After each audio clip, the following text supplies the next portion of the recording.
자녀들을 위해서 기도할 때 다음과 같은 제목이 많습니다. 우리 아이를 솔로몬의 지혜와 같은 지혜를 허락해달라고 하는 겁니다. 솔로몬의 지혜는 아주 유명한 이야기입니다. 하도 유명해서 TV 프로그램에서도 솔로몬의 법정 이름을 따서 하는 것으로 있는 것으로 기억이 됩니다. 솔로몬의 지혜에 연관된 유명한 이야기가 오늘 설교 보면 내도 있고 그 다음에 더 이렇게 드라마틱한 이야기로 연결되어 나오겠습니다. 열왕기상 3장 16절에서 28절에 나옵니다. 두 여자가 소송이 붙었습니다. 왕이 그를 재판해야 됩니다. 이 두 여자는 육악에서 일하는 몸을 파는 여자들이었습니다. 며칠 상간으로 아들을 낳았습니다. 그 중에 한 아들이 죽었어요. 그래서 그 엄마가 아기를 바꿔치기 했다고 합니다. 한쪽은 아니라고 하고 한쪽은 했다고 그러고 그래서 소송이 붙었습니다. 지금처럼 유전자 감식을 한다면 간단하겠지만 그것도 불가능한 일이니 이걸 어떻게 판정하겠습니까? 솔로몬은 그 부하들에게 이렇게 명령을 내립니다. 아이를 반으로 잘라라. 그래서 하나는 이쪽 여자, 다른 쪽은 다른 여자에게 줘라 했습니다. 그래서 두 여자의 반응이 달랐습니다. 한 여자는 그렇게 하지 마십시오. 이 아이를 살려서 저 여자에게 주십시오 했고요. 다른 여자는 그게 낫다. 반씩 나눠서 주고 누구의 것도 되지 않게 하는 게 낫다고 얘기했습니다. 솔로몬의 판결이 내려집니다. 아이를 반으로 자르지 말고 저 여자에게 주라고 하는 그 여자가 친엄마라고 하는 겁니다. 솔로몬의 지혜에 관한 지혜가 이 솔로몬의 트레이드 마크니까요. 이 지혜롭다고 하는 걸 지금 드라마틱한 그 이야기로 나왔고 그 앞에서 신적인 권위가 어떻게 있었냐 하는 것을 설명하고 있습니다. 열왕기상 3장 3절에서 14절입니다. 당신은 이 솔로몬 집권의 초기예요. 나이가 어립니다. 몇 살인지 정확하지는 모르지만 좀 어렸습니다. 그리고 그의 집권 과정에도 하자가 적지 않았습니다. 다윗에게는 그 아버지 다윗에게는 아들들이 많았습니다. 수도 없이 많았습니다. 큰아들 압살롬은 이미 좀 전에 반역을 일으켰다가 현장에서 살해당했습니다. 왕위 계승의 다음 차례는 압살롬 동생인 아도니아입니다. 아도니아 괜찮은 왕자였습니다. 열왕기상 1장 6절은 아도니아에 대해서 이렇게 묘사합니다.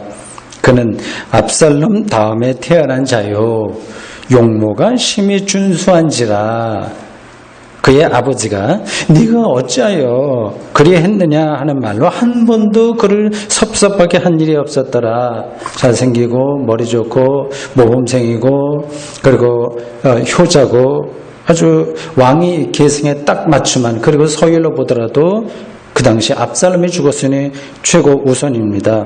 아도니아는 이제 자기가 왕위에 오른다고 당연히 생각했고 백성들도 그렇게 생각했고 주변에 있는 모든 관료들도 그래서 생각을 했습니다.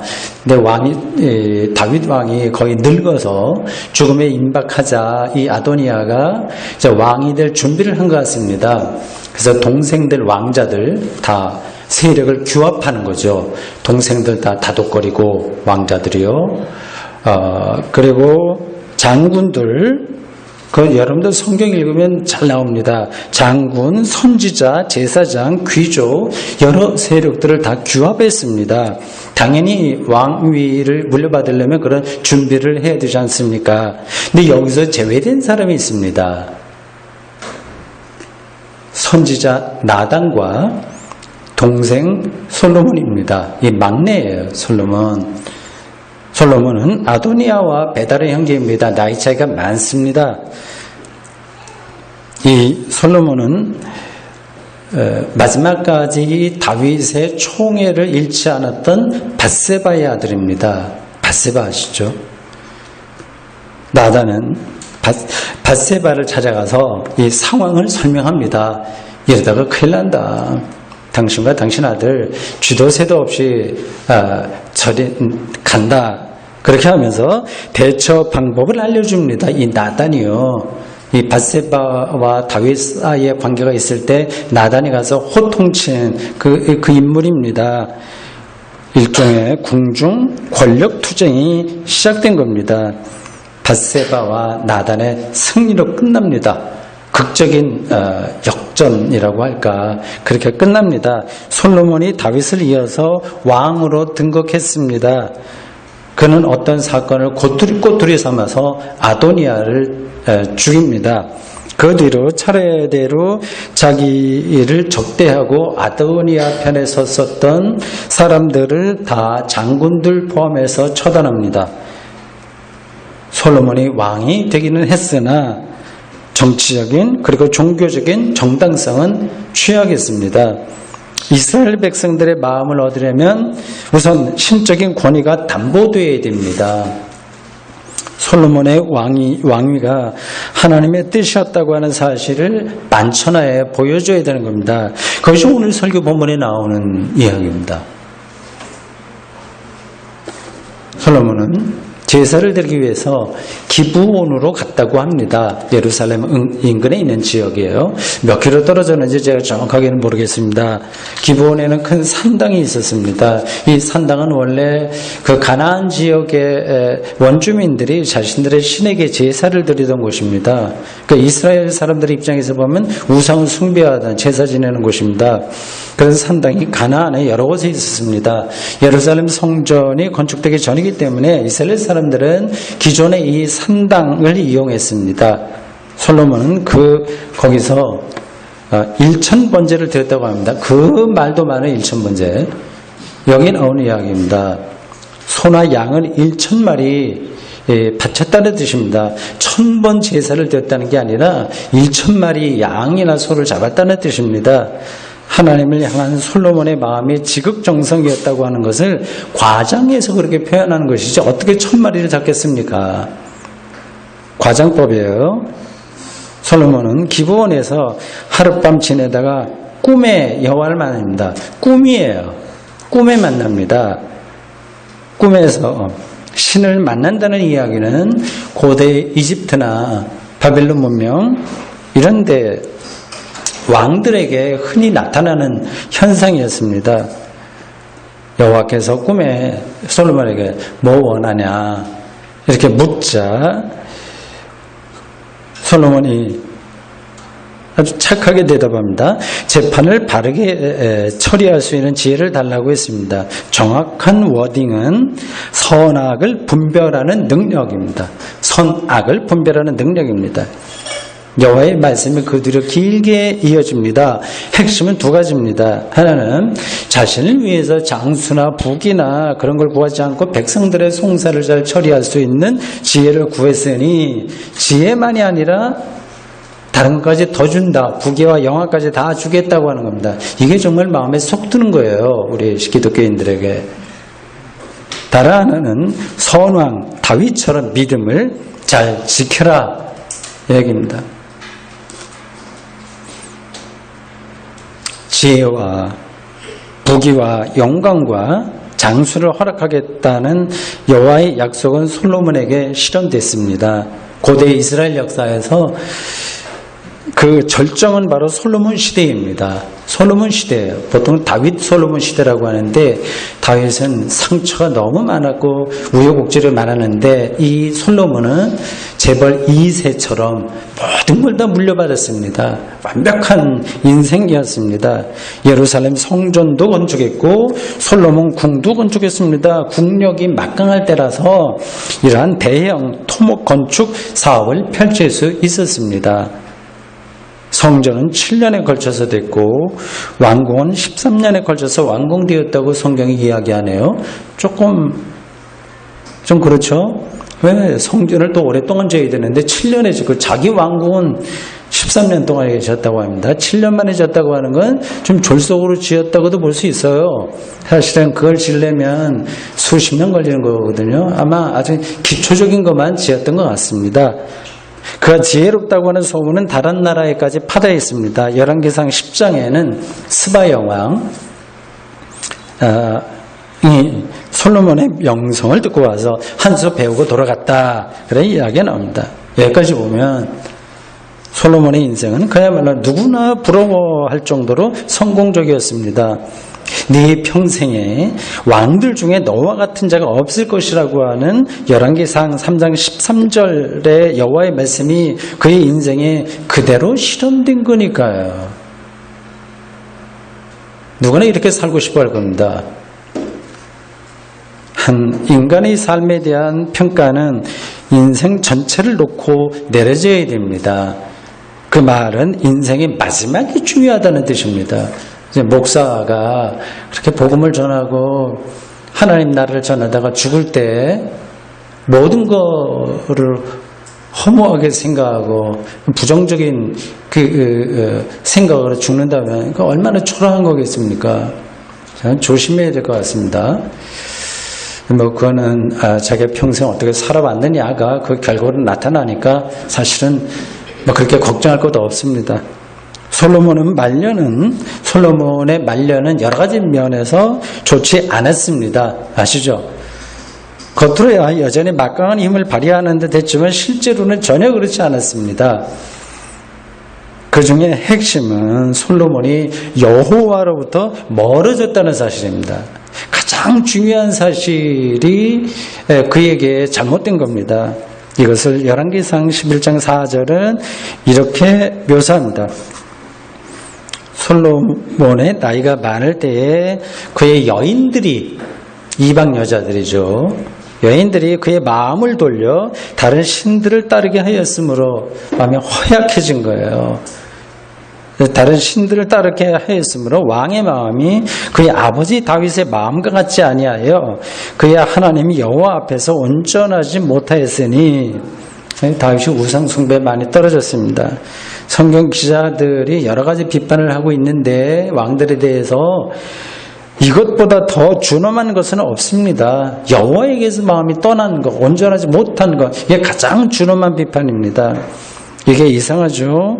여호와의 도움으로 부귀와 영화를 누렸다고 한다면 아이고 하나님 감사합니다, 이렇게 부족한, 처음에는 그렇게 기도를 했어요. 아이라 생각할 줄도 모르는데 그렇게 겸손하게 말을 하긴 했는데 평생 동안 그렇게 영화를 누렸다고 한다면 더 성실하게 마지막까지 그 호흡을, 신앙적인 호흡을 유지했어야 될 텐데 솔로몬은 오히려 거꾸로 갔습니다.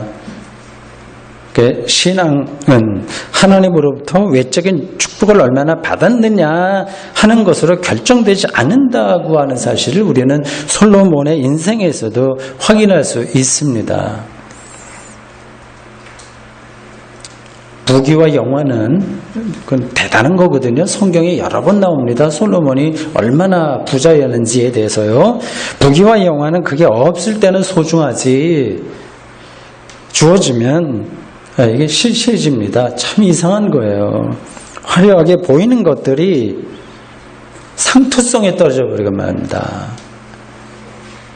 여러분이 원하는 모든 것을 얻어도 그것만으로는 인생을 생명 충만하게 살 수 없습니다.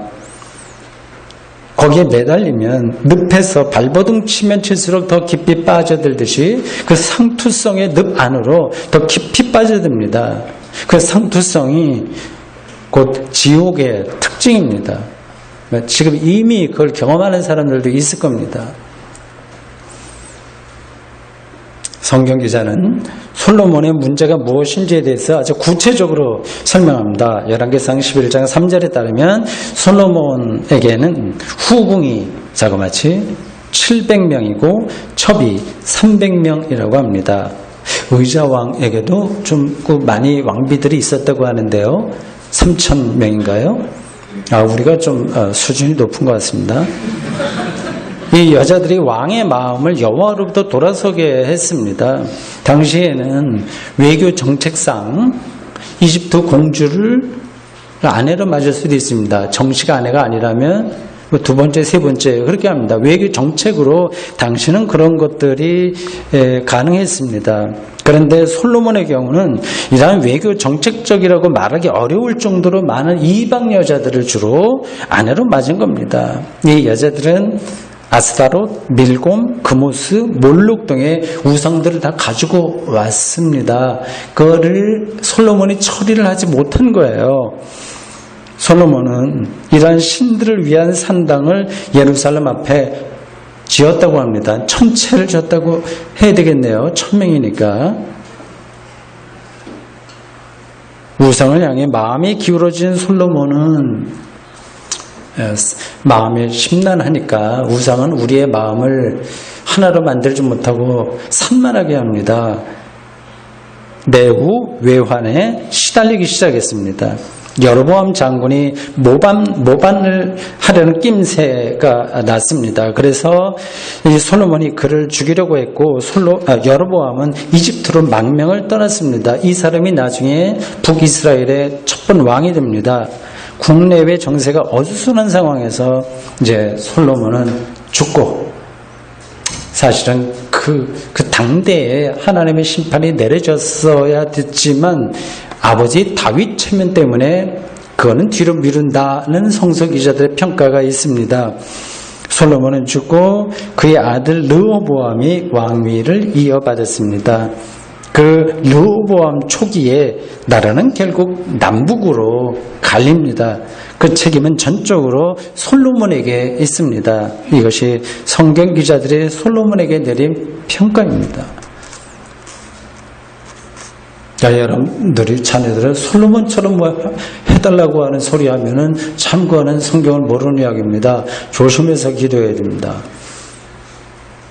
저는 솔로몬을 생각할 때마다 마음이 좀 복잡합니다. 성경 기자들의 평가에 따르면 집권 초기에 솔로몬은 여호와를 사랑하고 다윗의 법도를 충실히 따랐다고 합니다. 그건 인정해야 되지 않을까요? 그가 왕이 된 데에는 우여곡절이 많이 있었지만 일단 왕이 된 다음에 나라를 부강하게 만들었다고 한 점에서 그의 정치 능력은 인정받아야 됩니다. 지금의 북한의 김정은 정도 될까요? 위치가 가장 막내가 그 거슬러 왕이 계승 순서를 거슬러서 올라갔으니까요. 더구나 아버지 다윗의 수건 사업이었던 성전을 건축했습니다. 그가 말년에 이방 여인들로 인해서 여호와를 멀리했다고 하는 게 말이 될까요? 실제로 그게 문제였을까요? 어떨까요? 솔로몬에게 직접 물어보지 않는 한 왜 그가 그렇게 딴 사람으로 변화되었는지를 우리는 확실하게 알 수 없습니다. 제가 평가하기에는 솔로몬은 변한 것이 아닙니다. 사람은 부분적으로는 바꿀 수 있어요. 바뀌어요. 습관이나 태도, 언행 이런 것들은 바꿀 수 있지만 중심이 바뀌지는 않습니다. 일제강점기에 애국운동을 하다가 나중에 친일로 돌아선 이들이 있고요. 70년대, 80년대 운동권에서 활동하다가 정반대 입장으로 돌아선 이들도 있습니다. 저는 그들이 상황에 따라서 변했다기보다는 원래의 모습에 숨어 있다가 나중에 나타난 것이라고 봅니다. 솔로몬도 마찬가지입니다. 솔로몬이 꿈에 여호와를 만나서 요청한 것은 지혜였습니다. 굉장히 멋진 태도였어요. 그 대목을 정확하게 인용하면 다음과 같습니다. 누가 주의 이 많은 백성을 재판할 수 있사오리까 듣는 마음을 종에게 주사 주의 백성을 재판하여 선악을 분별하게 하옵소서. 열왕기상 3장 9절입니다.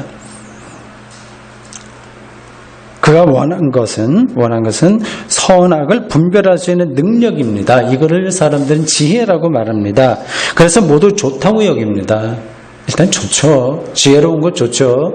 성경도 지혜에 대해서 많이 강조합니다. 오늘 제 이 독서에도 그 지혜에 대한 이야기 나옵니다. 성경에는 이와 다른 관점도 있습니다. 나 이게 더 중요하다고 생각합니다. 다른 관점. 창세기 2장에 따르면 하나님은 에덴 동산에 생명나무와 선악을 알게 하는 나무가 자라겠다고 합니다. 보통 선악과 선악과 하지요. 선악을 알게 하는 나무입니다. 하나님은 아담에게 이 동산에 있는 각종 열매, 나무의 열매를 다 먹지만 선악을 알게 하는 나무의 열매 손대지 마라, 먹지 마라. 먹으면 죽는다. 좀 말이 이상하죠. 나중에 뱀이 아담과 이브를 유혹할 때 이렇게 말합니다. 너희가 결국 죽지 않는다. 그거 먹어도. 너희가 그것을 먹는 날에는 너희 눈이 밝아져서 하나님과 같이 되어, 눈이 밝아지고 하나님과 같이 되어 선악을 알 줄 하나님이 아심이라. 선악을 알면 좋은 거잖아요. 근데 죽는다고 하나님이 말씀하신 거예요. 창세기를 기록한 사람의 관점입니다. 선악과 이 설화에는, 이 전승에는 선과 악을 인식하는 것이 죄라고 얘기합니다. 좀 이상하죠. 왜냐하면 선악에 대한 인식은 하나님만의 배타적인 능력이기 때문입니다. 솔로몬은 좋은 뜻으로 선악을 분별하는 능력을 달라고 했겠지만 그 능력은 우리를 파멸시킵니다. 죄라고 하는 것은 우리 생명을 파멸시키는 능력을 가리킵니다. 그걸 아는 것이 죄와 죽음이라고 그런 관점으로 창세기 기자가 말하고 있습니다.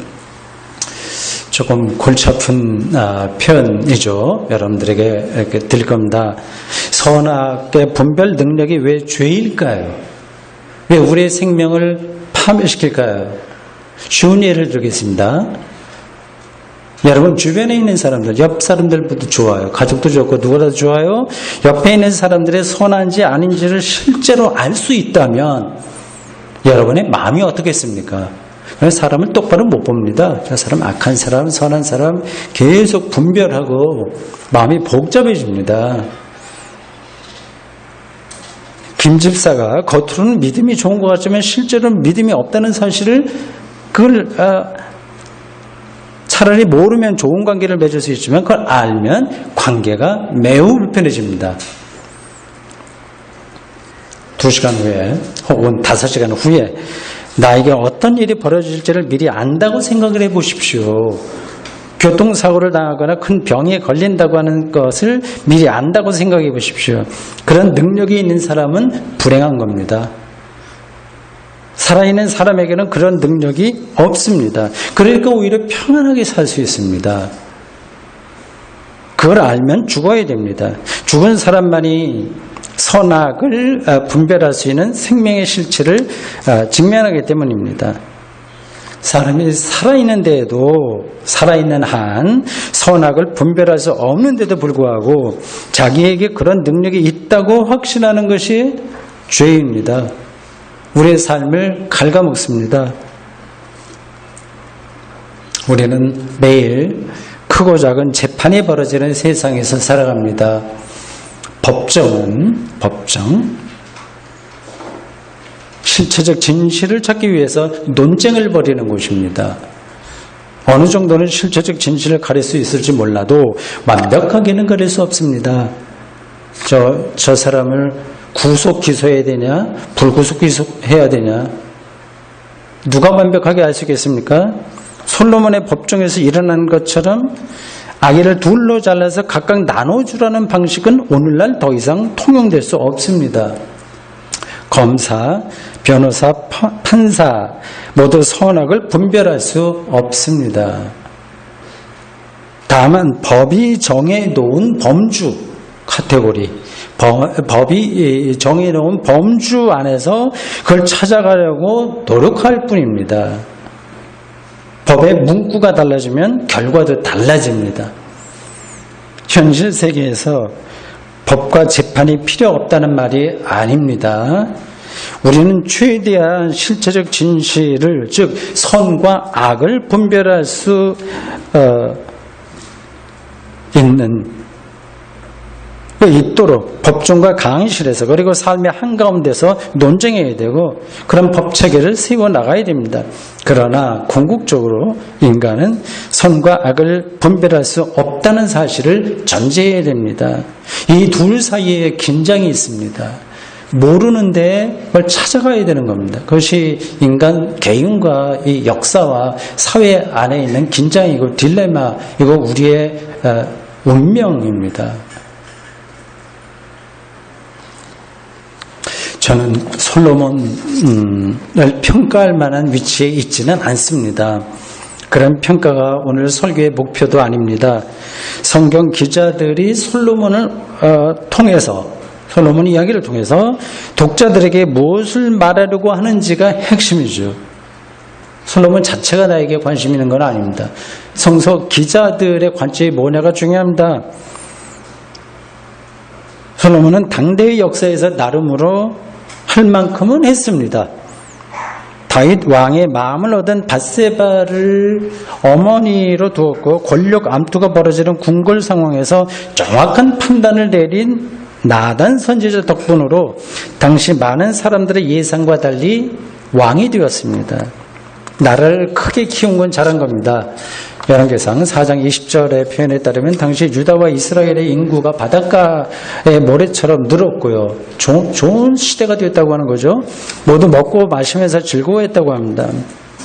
솔로몬이 제위에 있을 때에 주변 나라들이 조공을 받았습니다. 이러한 시대가 고대 이스라엘에는 없었습니다. 솔로몬 시대가 유일무이했습니다. 태평성대를 솔로몬이 이룬 겁니다. 그러나 성경 기자는 앞에서 말씀드린 것처럼 솔로몬을 칭찬만 하지 않습니다. 앞에 모든 업적이 쓰레기처럼 보일 정도로 날카롭게 비판합니다. 솔로몬은 말년에 여호와를 버리고 우상을 선택했습니다. 그는 믿음의 사람이었으나 시작은 그렇게 됐는데 결국은 믿음에서 실패했습니다. 그것은 삶에 대한 좌절입니다. 어디에서 좌절해서 믿음을 실패했는지 저는 솔로몬의 그 깊숙한 심정은 다는 모르겠습니다.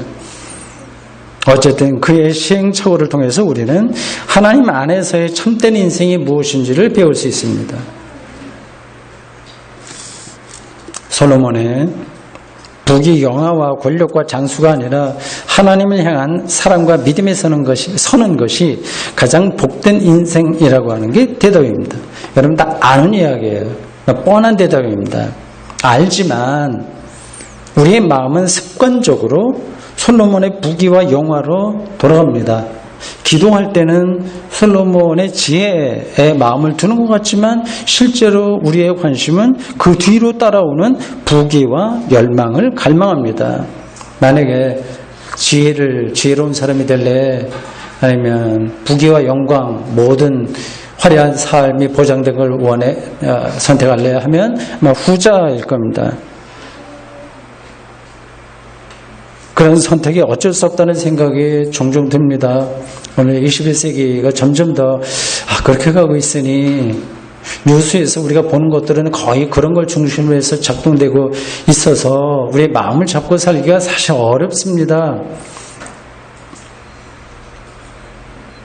일단 세상에서 가난하고 힘이 없고 불행하게 사는 것보다 솔로몬처럼 화려하게 사는 게 낫겠지요. 그걸 좀 부정하고 싶지는 않습니다. 그러나 솔로몬의 부귀와 영화가 바람이나 구름처럼 그냥 지나가는 것뿐이라는 사실을 잊지 마십시오.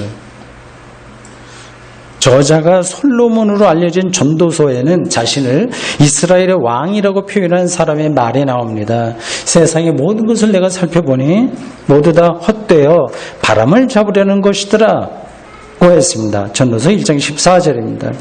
인생이 화려할수록 삶이 헛되다는 사실 앞에서 더 심각하게 좌절합니다. 아름답고 화려한 꽃일수록 떨어진 모습은 더 쓸쓸해 보입니다. 그래도 그런 건 난 모르겠고 솔로몬처럼 부귀와 영광을 손에 넣고 싶은 분들은 그렇게 해보십시오. 예수님은 구약 인물들을 자주 거론하진 않으셨습니다. 아주 드문 경우에 솔로몬이 나옵니다. 그의 한 사람입니다. 마태복음 6장 28절과 29절에서 이런 말씀이 나옵니다. 또 너희가 어찌 의복을 위하여 염려하느냐? 들의 백합화가 어떻게 자라는가 생각해 보라. 수고도 아니하고 기쌈도 아니하느니라. 그러나 내가 너희에게 말하노니 솔로몬의 모든 영광으로도 입은 것이 이 꽃 하나만 갖지 못하였느니라. 솔로몬의 모든 영광으로도 입은 것이 이 꽃 하나만 갖지 못했다. 이 사실이 좀 불편하게 들릴 겁니다. 백합화는 단돈 몇 푼으로 얼마든지 우리가 손에 넣을 수 있고, 부귀영화는 이건 특별한 사람에게만 가는 건데 어떻게 이게 비교되냐 하는 생각입니다. 삶을 정말 정확하게 뚫어보는 사람은 푼돈으로 손에 넣을 수 있는 백합화가 솔로몬의 그것보다 1000배, 100배 더 소중하다는 사실을 압니다. 그게 눈에 들어와야 성서가 말하는 세계에게도 우리가 한 걸음 갈 수 있습니다. 여기 모인 분들 중에서는 삶의 여유가 좀 계신 분들도 있고요. 없는 분들도 있습니다. 그러나 그 차이는 미미합니다. 그런 걸로 자랑할 것도 없고 자기를 자학할 필요도 없습니다. 수만 명이 모이는 교회의 담임 목사와 100명이 채 안 되는 신자들이 모이는 대구샘터 교회의 담임 목사 사이에도 별반 차이가 없습니다. 자체는 아무 차이가 없습니다. 예수 그리스도를 믿음으로써 하나님의 은총으로 구원받았다는 사실이 너무 크기 때문입니다. 절대적인 것 앞에서는 상대적인 것은 제로가 되는 겁니다. 사랑하는 성도 여러분, 솔로몬의 부귀영화가 아니라 하나님을 향한 믿음의 부귀영화를 찾고 누리십시오. 아멘. 하나님, 오늘 저희들 열왕기 사항 기자를 통해서 우리들에게 전달된 귀한 말씀을 들었습니다. 솔로몬의 믿음과 좌절, 우리 인생이 비슷하지 않습니까? 비록 험한 세월을 살더라도 믿음의 부귀, 믿음의 풍요가 우리의 삶에 중요하다는 사실을 잊지 않고 거기에 구도 정진으로 살아가도록 저희를 붙들어 주십시오. 예수님의 이름으로 기도합니다. 아멘.